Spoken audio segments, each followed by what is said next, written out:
working with the local church to take the hope of Christ to every student in the United States. This is First Priority. Now here are your hosts, Steve Cherico and Brad Skelling. Hello, everybody. Welcome to the First Priority podcast. This is Brad Skelling and my friend Steve Cherico. What's up? We are glad that you're here today. Yes, we are. Listening in. I'm back to friend status. That's good news. You've never left friend status. Oh, man. Debates.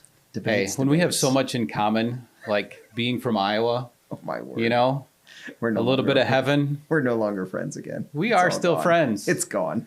All the similarities, the same things. You started there because of your shirt today. Is this heaven? No, it's just I had Iowa. to buy it when I saw it. Iowa. I had to buy it. Doesn't surprise me a bit. So what's going on the podcast today? Hey, we're going to talk about church-based leadership, training, equipping leaders for school ministry. We talk about being pro-church.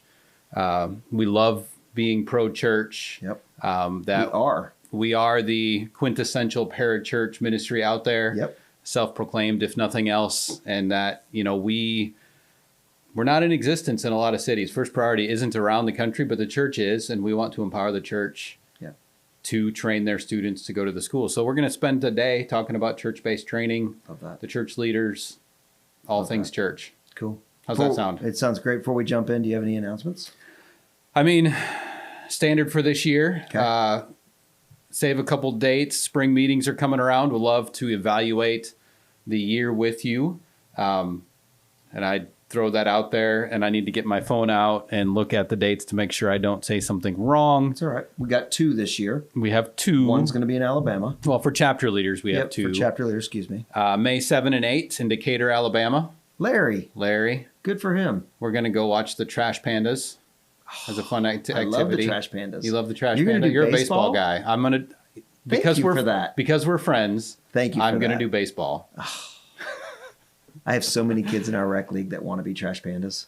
Yeah? They love that name. Nice. Oh, yes. It's fabulous. For those of you who don't know, you don't need to, but you will find out if you come to the Decatur Spring meeting. The uniforms are awesome. All right. Good. We got one May 13 and 14 in South Florida. Oh. So save the date if you want to go sit on the beach for an afternoon and just skip out on the meeting. Just saying. I think are you self-prophesying what's about to happen? I might be. Yeah, self-proclamation. Yep. I'm going to tell Mark we both need to be at that one and let him lead the meeting. That's fantastic. Good thing he doesn't listen to the podcast. I don't know if he listens to the podcast. It's a good thing he doesn't. He'll listen to this one, though. And then you and I are going to be in a meeting together the following week, the 20th and 21st. I like it. And then we're getting all the district staff together on the 22nd and 23rd. Sweet. So let's do it. And we're going to add a few, I'm going to just say it, we're going to add a few chapter staff into the district staff one. Oh, yeah. Not because there's 2 separate things. We divide that out, and I want to explain it because there's a feeling of division there, and there shouldn't be. Nope. It's really not districts and chapter meetings. It's traction and not traction meetings. That's right. Like, we are all in on these goals, these rocks, the issues lists, walking through these tools, and that's what that week is going to be. So there's going to be a few that I'm going to invite because I know they're doing traction. Yep.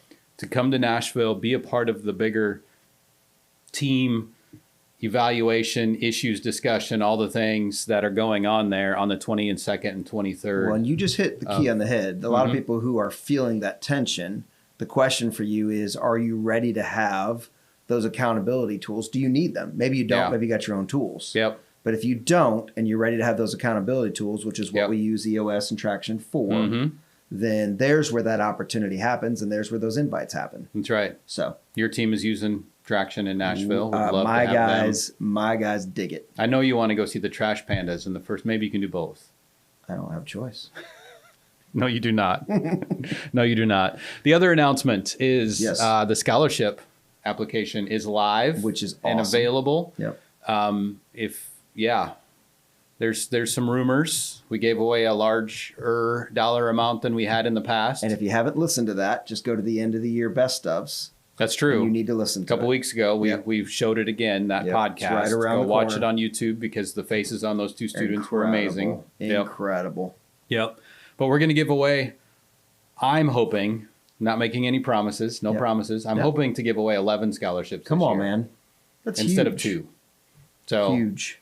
If you have a little extra money lay around, you want to make a donation towards that, 100% of it will go right through. Come on.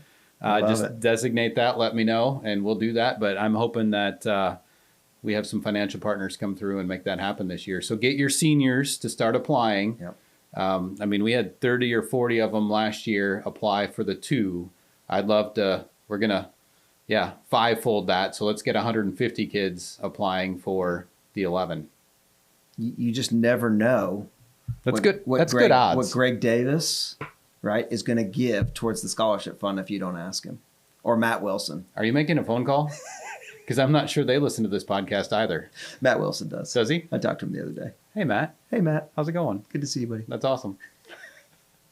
All right. Well, that's an awesome announcement. I'm glad you made the ask. Yeah, and I'm glad that you brought those guys up because most people are like, who? What? Yeah, exactly. It's awesome. Old days. The old days, the Yep. good old boys. Yep.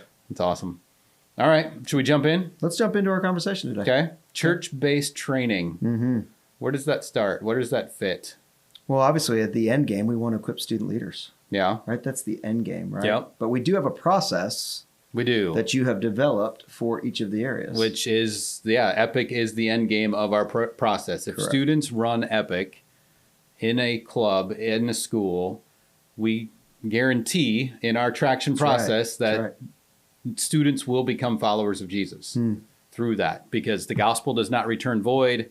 That is the end game of our process. So yeah, we're not in, I made that statement earlier, we're not in a lot of communities around the country. So how do we do that? What's our process? We try to find some key influencers, say, hey, we want to go up to Indianapolis, Indiana. So we got to find some people there that are influential in Indianapolis. I mean, we can go cold call, we can drive up there, That's right. but we'd be spending a lot of money Correct. to do that. But if there's an influencer up there who can rally the troops, we can raise the funds, we can hire the staff. That staff then goes and networks the church, the Big C church, Yep. to train club leaders and have those students do that. Because in Indianapolis, if we do those 6 things, students are going to come to know Jesus who didn't know Jesus before. So we walk that process, but steps 4 and 5 are where we're at with this. We're networking the church and we're training club leaders from the church, right? That's where we're at in that process. Well, let's talk then, because you brought it up just briefly, but let's talk Okay. about, we can talk about networking the church, that we Yeah. talk about the big church and the Big C church and the little C church. Okay. That we are fans of both, right? We absolutely walk in the mantra of John Yep. 17:20, where Jesus prayed, Lord, make them one, Yep. right? When we pray that, we're praying that about the local churches around a school, around a city. We pray that about the local students that are inside the school, right? That big C, the body of Christ, Yep. Romans 12, 1 Corinthians 12, that's on the campus Mm-hmm. and all of their greatness and all of their weirdness, right? We're a Yeah. fan, That's right. right? And then break it down. We're a fan of your local church. Yeah. We want the local church to win on every level. That's right. And so that's why, and I think it's important that we break those things down, Mm-hmm. because I don't know about you, but I still to this day, when I go speak somewhere, get asked almost immediately, denominationally, where's this from? Right. Almost every time. Uh-huh. And I have to say, yes. Yeah. Multi-denominational. What do you mean, yes? Yeah. Well, if you are gospel focused Yep. and you are believing in the key things, Yeah. then you're one of us. Yeah. In all of your weirdness and all of your greatness, you're one of us. Yeah. Yeah. Which is huge in partnering with the local church. It's true. It's true. And again, we can circle around the words, right? We did that with pro-church versus parachurch. Yep. We all Yep. kind of explain that because when you say a word para-church, people all generally have a box, right? They're like, They oh, do. you're a food pantry or you're FCA or you're, you know, they have whatever they consider, right? So we have to circle around that word to help explain how we apply that. And when you're talking here, we don't use typically the word non-denominational because a church who's not in a denomination uses that word. Yeah. And we're not a church, but we are the church. And we can circle around that. Interdenominational movement. How's It's that? Multi-denominational. Multi-denominational. Interdenominational. I like both of those things. Yep. But in reality, we are forming religious weekly places of, well, I wouldn't use the word worship, but gathering places for the body of Christ in the school. So we have 900 churches around the Yep. I mean, if you want to use that, Yep. they're not all institutions. They're not 501c3s. They don't have buildings. They use the school as their building. But, we can just circle around that to say. They are Book of Acts gatherings. We've had people say that to us who look from the outside in. They're like, so you're a denomination. Yeah. Like, well, no, we're not the church. No. We're just one spoke in the wheel of the church. But it's a good conversation to have, a good process to walk around that tension. It is. Right?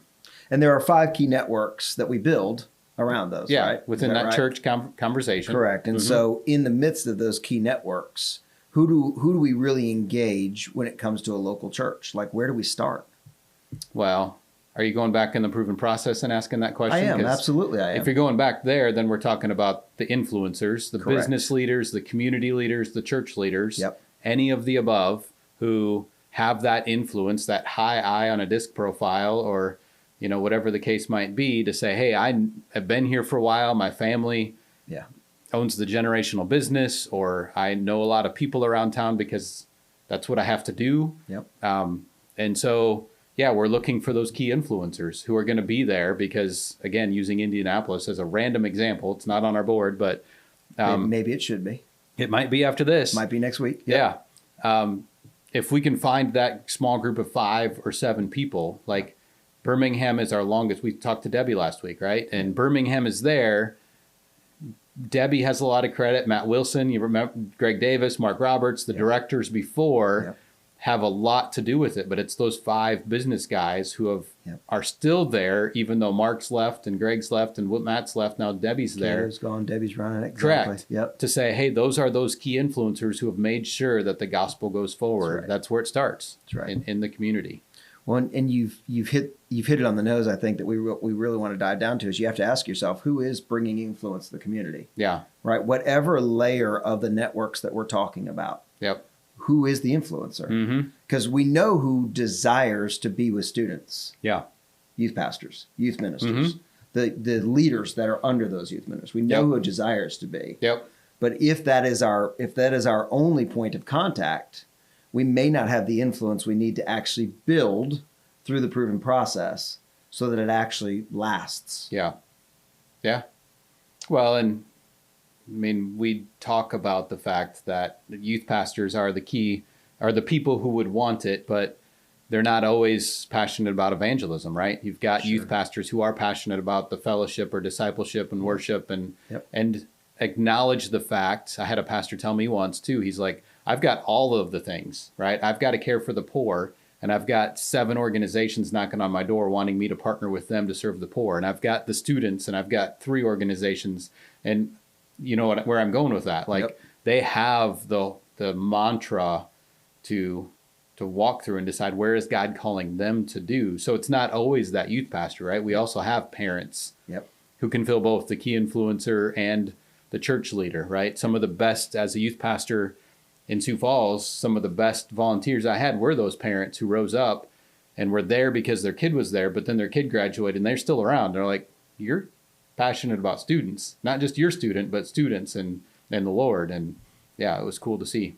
Well, and if you're talking logistics, you also realize that a youth pastor has layers of oversight. That even though they might be passionate about getting on Oakland High School, it doesn't mean that they are in their job, how they're paid. They still have to walk through the permission side. So you can let them walk through that, or you can see that there's a different influencer, and that you've got to figure out how to influence that layer of the local church as well. That can be an executive pastor who's responsible for roles. One of the examples I think about as we're just talking here is we have a couple of new youth pastors in Nashville, and the connection for us with their leadership, their top leadership is so strong that we've said to them, we'd really like you, when you hire this new person, to write in their job description that being a first party club coach at one middle and one high school is part of the job description. And so both of these churches who are bought in because their highest level of leadership is bought in, the senior leader plus the board, they wrote it into his job description. And that guy's fired up. That's how they hired. Well, and that's where it gets fun too, is because then not only do you have church leaders coming to us as first priority people to say, hey, how can I get involved? Where can I get involved? What school do you need me at as a coach of these students?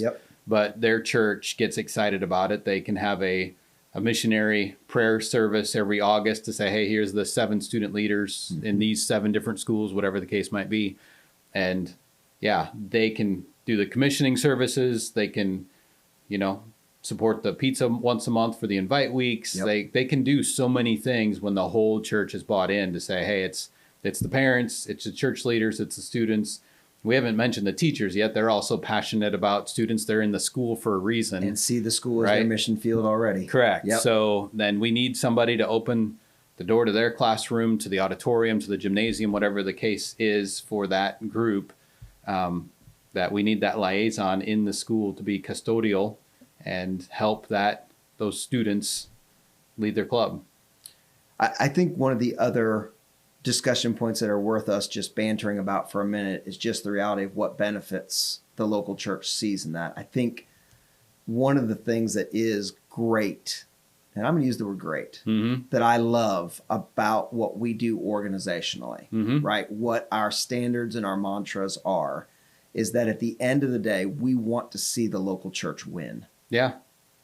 So when you talk to a leader, a lead pastor, an executive pastor, and they look back at you and say, like you just did a minute ago, there are a million things pulling at us. Yeah. Why? And that's their job. Their job is to think about the flock of people they've been given and how they care for them best and how they direct them best, right? So it's not insulting for them to say, how does this help us, right? How does this move us down the road that we've been called to? And to be able to say to them, well, some of the most exciting and excited people about the good news of Jesus are the people that just came to Christ. Yeah. And we're going on purpose to plug new believers into your youth ministry. Out of that comes families that come to Christ, and we're going to on purpose direct them back towards the student who invited the kid. That all of that is going to go back towards. So you want your student leaders to be the invitees. Yeah. You want your student leaders to be bought in and be leaders, because they're the ones that are going to invite those families that are hungry and in need. Yep. Lost, lonely, broken, maybe none of the above. Maybe think everything is perfect, and then a kid come to Christ and realizes, oh my gosh, everything's perfect except I don't have eternity sounded out, right? It's a facade of perfect. Yeah. So the idea of being able to present those benefits, right? Those layers are deep. And then you and I talk about this a lot. The business leader side of it is, hey, we're trying to change the next generation of folks that are going to work for you. Yeah. Yep. And the gospel, if it is transformative, it's not just transformative about the inside, it's transformative on the way I act on the outside. And thus you start to have employees that you go, gosh, that person is somebody that I could consider. Yeah. Because they have leadership skills through the club. They have a genuine desire for truth, right? They are building morality. Yeah. That's somebody that maybe I say to you, hey, in 25 years, you got to buy my business. Yeah. But all of that benefit comes from the fact that we got a 7th grade kid going to club. Yeah. That's right. That's right. And yeah, you don't realize in the moment what you change. No. As far as that butterfly effect, right? Andy Andrews talking about the wing of a butterfly can cause a hurricane on the other side of the world, kind of a thing. And yeah, we don't know, right? Birmingham is the example that comes to mind because Debbie was on yesterday. She's talking about story, right? Talking about the 25 years she's been around. They've been around, for a long time. And yeah, the generation that has come through, multiple generation that come through, that her first kids, now their kids are in her clubs. And it's just crazy to talk about that they're going to have an event towards the end of this year. Their celebration banquet's going to be revolved around that to say, hey, would you all come back and tell your story about what's going on in Birmingham? I hope they record it. Might need to get them to record it. Task for Tayana. Is that what I heard? Hey, Tayana. So. Yep. If you're listening to this, Tayana, you need to think about that. As we both glance over at Tayana in the room. That's awesome. But to record that, to say, hey, this has happened. We've had that testimony video, too, from North Carolina. We have no idea where. I mean, that's just Birmingham. I've got one in Columbia right now. Correct. 100%. And, well, and you've had it, too, where you've reached back out to kids who were in Ravenwood, like even only 5 or 6 years ago, that are in Egypt or some other country somewhere. And they're like, just following where God's going. It's like, wow. It's crazy. We have no idea where this impact goes. It does not. But for these business leaders in the community, we know that we're raising a generation who it's practical leadership training. We're not giving them a theory. We're kind of throwing them up front saying, you got to learn how to public speak. You got to learn how to manage a meeting, your time, We're going to give you materials for 30 minutes. And if yours is only 20, you got to figure that out. Yep. And I mean, we're not obviously throwing them to the wolves, right? No, we're not doing that. We're coaching them. Right. We got a teacher sponsor that's helping them custodially. I'll keep using the legal word for that. Sure. All that stuff. But yeah, it's leadership training 101 when it comes down to it. Well, I think the best way to land the conversation, if you're willing, is to give a great example that I actually have out of Murfreesboro. Well, since you have great examples, always. Okay? Yeah, I'd love to land the plane with your wisdom and expertise. Yeah, nice. That's awesome. I will hit you later. So I told you this story before. Mm-hmm. We have a financial partner who has been great to us over the years. Sure. Has become a friend. Mm-hmm. At first was just a check writer, and now has become a friend. Yeah. And we were in an area of Murfreesboro where the club just did not have the networks built around it. Sure. It was just kind of a floundering club. And it had been a floundering club for 3+ years. Mm-hmm. And we knew it. Yeah. Right? We were well aware. So we made a call to that leader. And I literally just said to him, I said, look, man, you know everybody in that part of Murfreesboro. It's just funny. You know them all. Mm-hmm. Here's what I need. I need a church that wants to adopt this school. I need a church that is excited about kids, not only experiencing the gospel, but maybe even like sharing the gospel and coming to Christ. Like I need that church. And he said, man, I don't go to it, but I know exactly who it is. We do business. Yeah. Of course you do. So he called his friend called his pastor. Yep. So now we got business leader to pastor. Yep. And the pastor reached out to me on a group text feed with his youth leader. They're a middle-size, hungry for the community to be transformed church. Yep. And this pastor's kid actually happened to be a new student in that school. Wow. Who didn't even realize that First Priority had existed in the past. Yep. It was brand new to him. Yep. So we begin to see all these networks come together. Larry, who is the youth pastor, was like, I've been waiting for this. Yeah. Well, this is the green light I've been looking for to be on campus legally and really serve a group of students. So cool. And that club started at maybe 8 or 12 this year. It was a decent sized leadership team. Okay. And they've outgrown their room twice. Nice. The last picture I got was them huddled up in small groups doing their planning week for the next epic cycle. Okay. And praying for one another and just doing all those things. And as they were doing it, there was no other seats in the library. There were kids standing around, like looking over a kid's shoulder at the library. They were going to have to find their next room. Wow. Love it. But again, all of that has to do with a business leader who feels like he owns that part of the area. That's right. Right. That's I didn't call my friends down there and say, hey, who's the best youth pastor? Yep. Hungriest to be on campus. Yep. I called the guy and we worked through the leadership. And because we worked through the leadership funnel, I think is a word you used. Sure. Because we worked through that, we got the right leader. Yep. And then the student leaders took it from there. Yep. Yeah. Which is why we hire staff, because you got to figure that out and you got to go network. Yep. You got to, where's God opening the door? Correct. And who's waiting for First Priority to come to their school and they don't even know it. Yeah. Yeah. We don't say no for anyone. That's right. We make the calls and let God do what God does. That's right. That's right. Good combo, Brad. It's a great convo. Church-based training, equipping leaders for school ministry. It's all over the place. Let's go. Yeah. Thanks everybody for listening. Hope you like and subscribe the show on whatever platform you're on. It helps us continue to get the word out, and we'll continue to be in front of each other every week.